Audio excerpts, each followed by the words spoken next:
સુરતના મગોબ ખાતે મનપા સંચાલિત સિટી બસના ડ્રાઈવરો પગાર મુદ્દે હડતાળ પર ઉતરતા હજારો મુસાફરોને ભારે હાલાકીનો સામનો કરવો પડ્યો હતો। સુરતમાં માસ ટ્રાન્સપોર્ટેશનને લઈ સતત વિવાદો સામે આવતા હોય છે, ત્યારે આજે મગોબ ડેપો ખાતે બસ ચાલકો હડતાળ પર ઉતરી ગયા હતા। જોઈનિંગ વખતે જે પગાર આપવાની વાત કરવામાં આવી હતી તેના કરતાં અલગ પ્રકારની રકમ ચૂકવવામાં આવતા ડ્રાઈવરોએ રોષ વ્યક્ત કર્યો હતો અને સૂત્રોચ્ચાર કરવામાં આવ્યા હતા। તેમજ ડ્રાઈવરોએ 12, 13, 16 અને 19 નંબરના રૂટ પર બસ બંધ કરી દીધી હતી। સુરત મહાનગરપાલિકા સંચાલિત સિટી બસ અને પીઆરટીએસ બસના ડ્રાઈવર અને કંડક્ટર પગારના મુદ્દે હડતાળ પર ઉતરી ગયા હતા। તમામ કર્મચારીઓએ મગોબ ડેપો ખાતે ભેગા મળી વિરોધ પ્રદર્શન કર્યું હતું।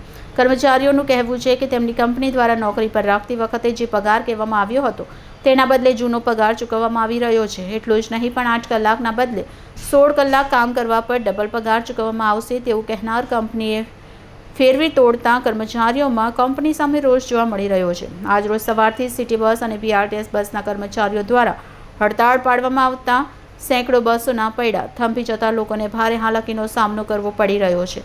બીજી તરફ કંપની દ્વારા હજી સુધી આ મામલે કોઈ નિવેદન આપવામાં આવ્યું નથી, તો સુરત મહાનગરપાલિકા તંત્ર લોકોની હાલાકી દૂર કરવા પ્રયત્નશીલ જણાઈ રહ્યું નથી, ત્યારે આ કર્મચારીઓને ક્યારે ન્યાય મળશે, હડતાળ ક્યારે પૂરી થશે તે જોવું રહ્યું। જી, આપનું નામ, કઈ જગ્યા છે અને શું સમસ્યા છે? મારું નામ સંજય ગોહિલ છે। હું નવી બેન્ચમાં આજે બીજા મહિનામાં નોકરી કરતો અહીંયા એક ડ્રાઈવર આદમી છું। કઈ જગ્યા? આ ગ્રીન સેલ કંપની છે, જે હંસા કંપનીની અંડરની અંદર ચાલતી બસો છે, ત્યાં અમે લોકો સર્વિસ અને જોબ કરીએ છીએ। આ કઈ જગ્યા કઈ છે? જગ્યા છે મગોબ ગામ, મહારાણા પ્રતાપ બીઆરટીએસ બસની પાછળના રોડ ઉપર આવેલું ધ વર્લ્ડ હોટલ પાસેનું મગોબ ડેપો। શું સમસ્યા છે? સમસ્યા એ છે સાહેબ, સમસ્યા છે ડ્રાઈવરોને સેલેરીની।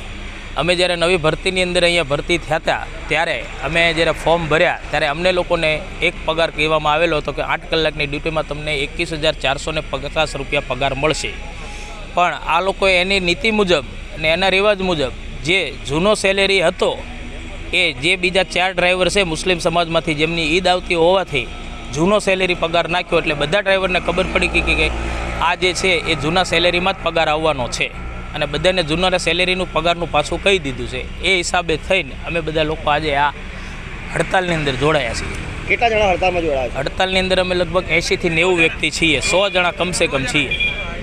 શું માંગણી છે? માંગણી એ જ છે કે જે ગજેરા સર્કલ તરફ જતા ફૂલપાડા બ્રિજ ઉતરતા સમયે એક એક્સિડન્ટ થયેલો હતો। એ એક્સિડન્ટની અંદર એક વ્યક્તિનું મૃત્યુ થયું હતું, 3-4 બાઇક, 1-2 રિક્ષા એની નુકસાન થયેલી હતી। એ નુકસાન ત્યારબાદ 1 વીક પછી કે 10 દિવસ પછી, મને બહુ યાદ નથી, એક જાહેરનામું બહાર આવ્યું હતું કે ડ્રાઈવરો પાસે 8 કલાકથી વધારે કામ કરાવવું નહીં અને 8 કલાકનો પગાર 21,450 રૂપિયા લેખે આપવો।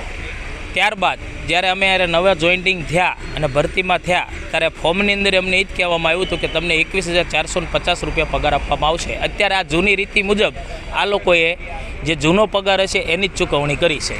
કાં અમને 8 કલાકની નોકરી આપે, કાં અમને અમારો પગાર જે ડબલ થતો હોય, જેને ડબલ ડ્યુટી થતી હોય એનો પગાર સંપૂર્ણ આપે।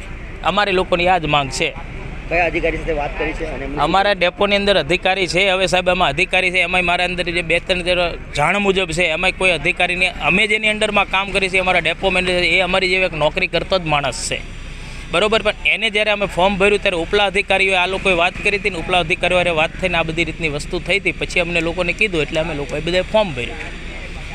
હમણાં હાલમાં એમને શું કહેવું? હમણાં એમ જ કીધું કે તમારા લોકોને જે જૂનો પગાર છે એ જ પગાર મળશે, તમારે નોકરી કરવી તો ઈચ્છા વાત નહીં। બીજી જે ડેપો કંપની છે, જેમ કે સુરતની અંદર 4-5 જે કંપની બીજી કોઈ ચાલતી છે કે એ લોકો એનો જે પગાર ડ્રાઈવરોને નાખશે એ પગાર તમને નાખવામાં આવશે। હવે આ કંપનીનું તો શું સાહેબ નક્કી છે, ગમે ત્યાં મિટિંગ, ગમે ત્યાં હોટલમાં, ગમે ત્યાં એ લોકો મિટિંગ કરીને એમ કહે છે કે ભાઈ બધા એક થવાની જરૂર છે અને જે જૂનો પગાર છે એ જ આપણે ડ્રાઈવરને દેવાનો રહેશે, તો એનાથી આગળ તમારા લોકોને વધવાનું નથી। હવે સાહેબ એ લોકોએ જૂનો પગાર નાખ્યો તો આ નવી શરત મુજબનો જે પગાર છે એનું શું? જો તમારી માંગણી ન સંતોષાય તો શું કરશો? સાહેબ શું છે, આમ નામ છે, બાકી અમે પહેલાં બસ, ટ્રક, ખટારા, ડમ્પર ચાલતા હતા, ચલાવશું ને પરિવાર